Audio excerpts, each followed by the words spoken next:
Sinuspindi na ng BIR ang pag-issue ng mga letter of authority matapos sumabog ang di umano'y paggamit nito sa korupsyon.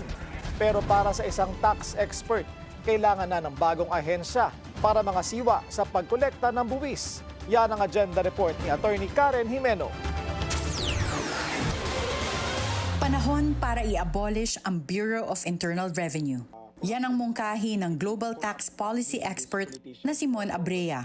Ito'y matapos lumabas ang mga reklamo ng umano'y pang-aabuso sa letter of authority ng mga taga-BIR para silipin ang records ng isang taxpayer. Sa At the Forefront ng Bilyonaryo News Channel, sinabi ni Abrea na maiiwasan ang korupsyon kapag hinawakan ang tax collection ng isang ahensya na pag-aari ng gobyerno pero pinapatakbo ng pribadong sektor.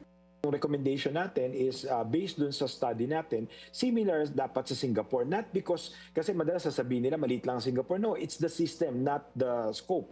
Yung system kasi ni Singapore, independent talaga yung IRAS. They can issue an audit even to the Prime Minister or to any cabinet secretary.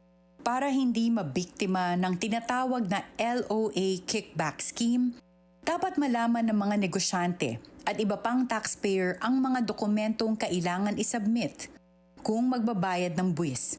Giit ni Abrea, pwede ring questionin ang BIR kapag duda ang isang taxpayer sa LOA na inisyu sa kanya.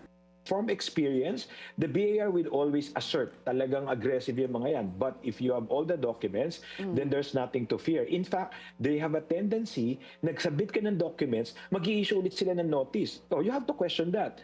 Why are you issuing another notice or subpoena? I have complied already.